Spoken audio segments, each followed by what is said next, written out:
Everyone, welcome to another edition of NoDQ&A video right here on youtube.com/NoDQ&AV.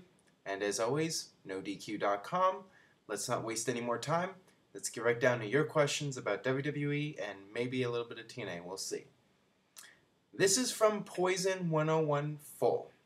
Hey, Aaron, A-R-R-O-N. By the way, it's A-A-R-O-N. Thank you. Do you think if Matt Hardy stayed in the WWE, he would have become a world champion? And do you think he would make a good world champion?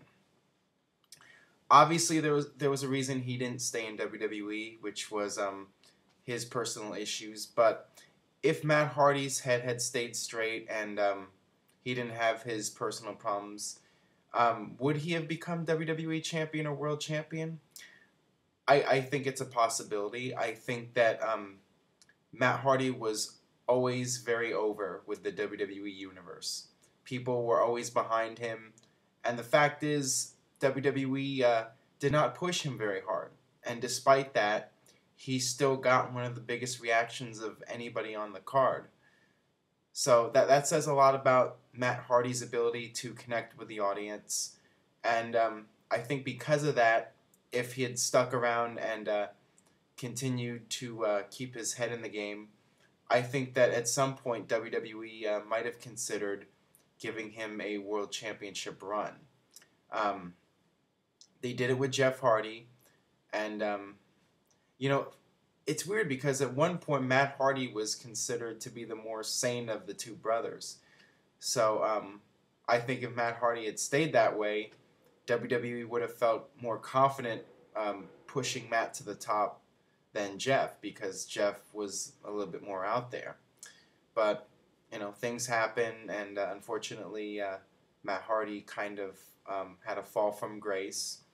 I think he would have been a good world champion. I mean, Matt Hardy gets the reactions, and people were emotionally invested in him, and that's what you need to be a success in the wrestling industry. So you cannot take that away from Matt Hardy. He had that ability, and I think he would have been good because he would have drawn people to the arenas, and people would buy the pay-per-views to see him, and that's what you need to be a good world champion. Do you think that by adding Big Show to the title match at SummerSlam, WWE has ruined that match? Punk and Cena have had great matches together, and there is no reason why not to have another match at SummerSlam, as it's not that main event, and now it's predictable that Punk will win. Well, I think that based on the way the storyline has gone, that you almost have to put Big Show in the match at SummerSlam. I mean, there's really nothing else for Big Show to do. He's been a focal point in the feud with John Cena, and he's gotten involved with CM Punk. So you pretty much have to do this match now. As far as it ruining SummerSlam, I mean, a lot of people are not happy about Big Show being in the main event. I did a poll on NoDQ.com. What do you think about Big Show being in the SummerSlam main event? And the response has been largely negative up to this point. So I know a lot of fans aren't happy about it, and I think it could still be a really good match. Usually WWE works the triple threat matches really well, and I still think it'll be a good match. And I mean, at least it's something different, because we've already seen CM Punk versus John Cena. We saw it at last year's SummerSlam. Actually, the funny thing is, in 2010, it was Big Show versus Straight Edge Society. And then last year was CM Punk versus John Cena. So this year, we're getting a mix of those two matches with the triple threat.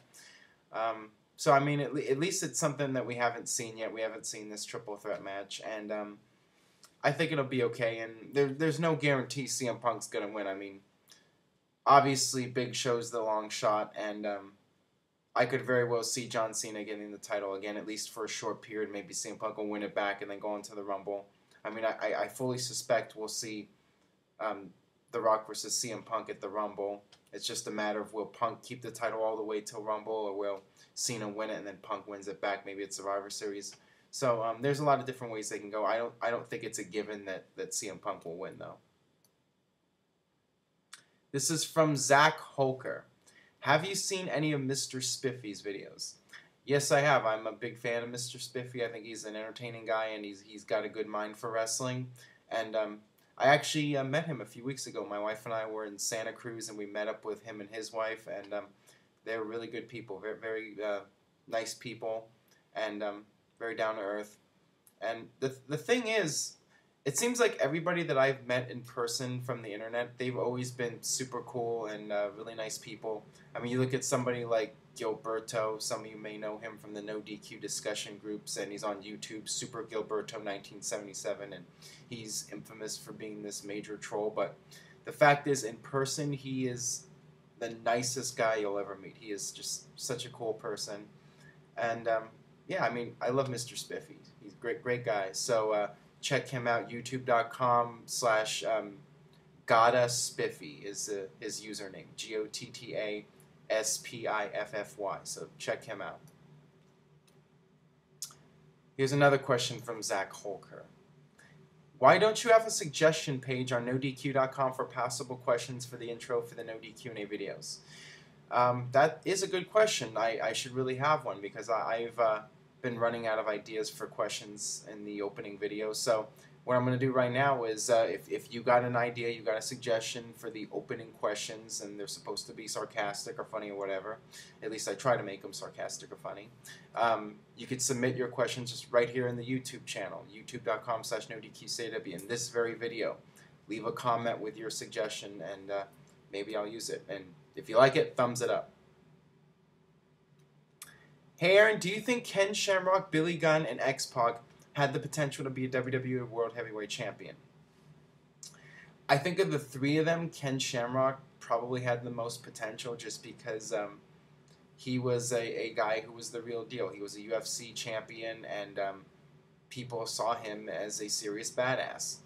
The only thing about Shamrock is he just didn't have the mic skills. I mean, you look at somebody in recent years like John Morrison, same thing with Ken Shamrock.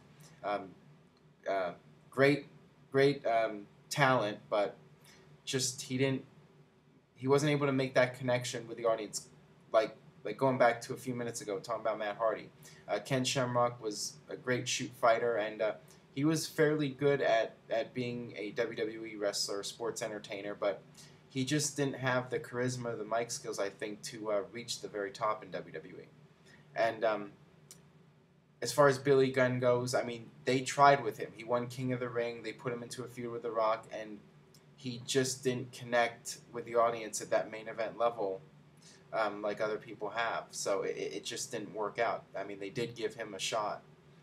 And as far as X-Pac goes, I just think that he was too much of an underdog character. He was somebody like Evan Bourne, one of those characters that you're never going to buy into him as a world champion, but he's a guy that you always want to cheer for. You see him as an underdog.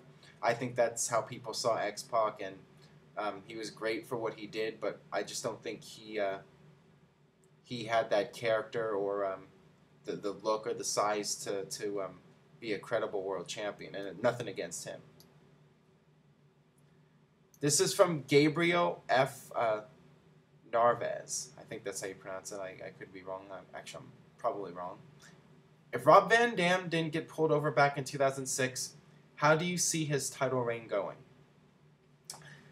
Well, the reason they put the title on RVD was obviously to establish ECW, the relaunch of ECW and the sci-fi show. So they needed to do something big, and putting the title on RVD was a way to give ECW some credibility. But quite frankly, the way ECW was going, and knowing Vince McMahon, it wouldn't have surprised me if John Cena ended up winning the title back a month or two later, like at SummerSlam or something like that. I don't think RVD would have been a long-term champion, regardless of what happened. But yeah, definitely that incident cut his reign short, and it was unfortunate because I think that it would have been a very interesting summer with RVD as WWE champion, but things happen. Do you think wrestling fans are too critical? In my opinion, most are very quick to compare storylines and gimmicks to the past instead of being a fan and just letting it play out. That's definitely an issue. You have fans that are always going to compare today's product to the Attitude Era. You're never going to have another Attitude Era again. That was a period of creativity and you had the competition aspect. It's something that, you know, all the cards, all the stars aligned and fell into place, and you're just not going to have that again.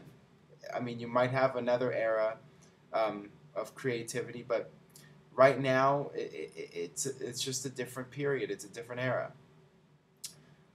It's not fair to compare. Just like, I mean, people like to compare Steve Austin's drawing power to Bruno Sammartino's drawing power. They're two different things. They're two different eras. There's no real fair way to compare the two. So if you enjoy the show, watch it. If you don't enjoy it, you don't watch it. It's the bottom line. But don't expect WWE to go back to the way they were. It's just not going to happen. The wrestling business evolves, it changes, and it will always be sports entertainment in the sense of a good guy versus a bad guy pretending to hate each other. But it will evolve, it will change, and you either deal with it or you find something else to watch. Hey Aaron, what do you think about Damien Sandow's mic skills, and do you see him as a possible contender for the world title, maybe even a world title run? Your thoughts? The thing is, I'm not all that crazy about the gimmick. It comes off to me like a knockoff of the Genius, maybe the Genius mixed with the old Blue Blood Triple H character.